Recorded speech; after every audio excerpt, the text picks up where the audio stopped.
बोले बोले श्री सच्चिदानंद गौर हरि की बोले श्री नामाचार्य हरिदास ठाकुर की। हम लोग गुरु वैष्णव का अनुगत्य में जहाँ पर आए हैं, ये स्थान का नाम है सिद्ध भवन, और यहीं पर ही श्री हरिदास ठाकुर जी यहीं पर बैठ करके दिन में 3-3 लाख हरिनाम करते थे, क्योंकि उनका जन्म जवनकुल में हुआ है, इसलिए जगन्नाथ के मंदिर के अंदर में वो प्रवेश नहीं करते थे। लेकिन पहले यहाँ पर कोई दुकान घर मकान कुछ था नहीं, वो यहीं से बैठ करके श्री जगन्नाथ जी का जो नीला चक्र, जो पताका, उनका जो चक्र को यहीं से दर्शन करते थे।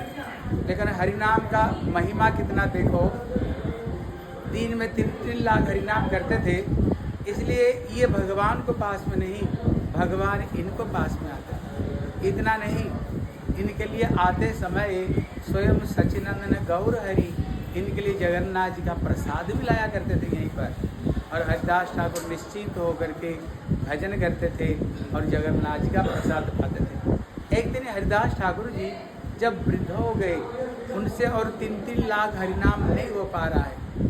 एक दिन महाप्रभु प्रसाद लेकर के आए, बोले हरिदास प्रसाद को ग्रहण करो। बोले प्रभु आज ये प्रसाद को मैं ग्रहण नहीं कर सकता, क्यों?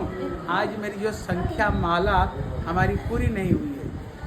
बोले हरिदास जीवन भर आप 3-3 लाख हरिनाम किया, अभी वृद्ध हो गए हो, थोड़ा कम क्या करो। देखो उन्होंने क्या शिक्षा देते हैं, बोले प्रभु शरीर मोर सुस्त है, असुस्त बुद्धिमान। मेरा शरीर तो बढ़िया है, लेकिन जो मन है ये बड़ा दुष्ट असुस्त है। ये हम लोगों के लिए शिक्षा देते हैं। हमारे पास में समय रहता है, लेकिन समय रहने पर हम कैसे समय को बिताते हैं, इधर उधर बात करके हम समय को बिताते हैं, लेकिन हरिनाम को हम ग्रहण नहीं करते हैं। इसलिए श्रील प्रभुपाद कहते हैं सवेरे उठो और अपना जुत्ती लो और अपना जुत्ती से ये मन को 100 बार पीटो। मतलब ये मन को समझा, बोले मन सारा जीन हरिनाम करना, इधर उधर चीज में अपना मन को नहीं लगाना। इसलिए यहाँ पर एक वृक्ष है जिसका नाम है सिद्ध बकुल है। ये जो वृक्ष श्री चैतन्य महाप्रभु रोज मंगला आरती में श्री जगन्नाथ जी का दर्शन करते थे। जगन्नाथ जी का जो दांतुन है किसी विशेष व्यक्ति को वो दिया करते थे, लेकिन उन्होंने श्री जगन्नाथ जी का प्रसाद दांतुन श्री चैतन्य महाप्रभु को दिया।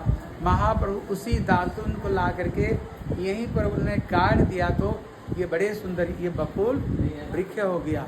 हरिदास ठाकुर इसको नीचे बैठ करके हरे कृष्णा कृष्णा कृष्णा हरे हरे, हरे राम राम राम हरे हरे, कृष्णा कृष्णा कृष्णा हरे हरे, हरे राम राम राम हरे हरे।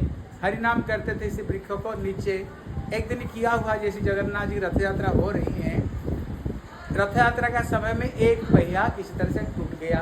राजा आदेश दिया कहीं से भी वृक्ष बढ़िया मिले उसको काट करके लाओ और जगन्नाथ मंदिर का पहिया बनाओ। और ढूंढ रहे थे राजा का कर्मचारी, देखते देखते उन्होंने देखा बड़े सुंदर वृक्ष है, उसमें मार्ग लगा दिया, ये वृक्ष को काट करके जगन्नाथ जी की पहिया बनेगा।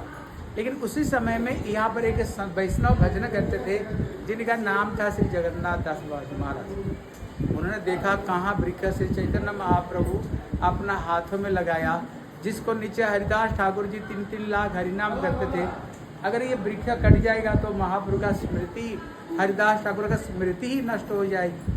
तब उन्होंने जगन्नाथ जी को प्रार्थना किया, तो जब उनका कर्मचारी काटने के लिए आए, देखा अंदर से खोपला पड़ा हुआ, अंदर में कुछ है ही नहीं, केवल वृक्ष खड़ा हुआ, रात ऐसे हो गया। इसलिए ये वृक्षों को कहते सिद्ध बकुल। एक तो श्री चैतन्य महाप्रभु द्वारा रोपित जगन्नाथ जी का दांतुन, जिसको नीचे हरिदास ठाकुर जी भजन करते थे, और जब काटने के लिए आए देखा उसको अंदर में खोखला हुआ है। इसलिए ये वृक्ष कोई साधारण वृक्ष नहीं। और यहीं पर ही हरिदास ठाकुर ने महाप्रभु को बोले प्रभु मेरे को ऐसे लगता है आप जल्दी से जल्दी ये संसार से जाने वाले हो, मैं आपका विरह को देखना नहीं चाहता हूँ, आप शरीर छोड़ने से पहले मैं ही ये शरीर को छोड़ना चाहता हूँ। महाप्रभु बोले हरिदास मेरे जितने सब लीला है तुमको लेकर के, अगर तुम चली जाओगे तो मेरे लीला में मदद कौन करेगा? बोले प्रभु ये पृथ्वी से एक पिपीलिका, एक चिट्टी अगर मर जाए, ये पृथ्वी का कोई हानि किया? मैं तो चिट्टी, आपका भक्त में करोड़ों भक्त लोग आपका लीला में मदद कर रहे हैं। बोले नहीं प्रभु, मेरी एक इच्छा है, आपका चंद्र बदन को दर्शन करते करते, आपका श्री चरणों को हृदय में धारण करते हुए, अपना श्री कृष्ण चैतन्य नाम को उच्चारण करते हुए मैं अंतिम श्वास को त्याग करना चाहता हूँ। महाप्रभु सारे परिवारों को यहीं पर लाए और उन्होंने कीर्तन सुनते सुनते महाप्रभु का दर्शन करते करते यहीं पर उन्होंने अंतर ध्यान लीला प्रकट की। महाप्रभु स्वयं हरिदास ठाकुर को गोद में उठा करके श्री जगत गए समुद्र में। बोले समुद्र अभी तक तुम तीर्थ था, लेकिन ये हरिदास ठाकुर का संस्पर्श से तीर्थ नहीं, आज से तुमने महातीर्थ हो गया। महाप्रभु स्वयं अपने हाथों से समाधि दिया। स्वयं श्री चैतन्य महाप्रभु जिनके लिए जगन्नाथ जी का आनंद बाजार में अपना झोली पसार करके सबसे उन्होंने भिक्षा लिया और सबको बैठा करके उन्होंने प्रसाद सेवा कराया। और महाप्रभु आशीर्वाद देते हैं, हरिदास ठाकुर का निर्जान तिथि में जो लोग उनको साथ में आए, जो लोग उनको शरीर में रेती दिया, बालू का दिया, यहाँ तक भी जो लोग उनका निर्जन तिथि को उपलक्ष्य करते ही प्रसाद पाए, अचिरात उनको कृष्ण प्रेम की प्राप्ति होगी। निताई गौर प्रेमानंदे।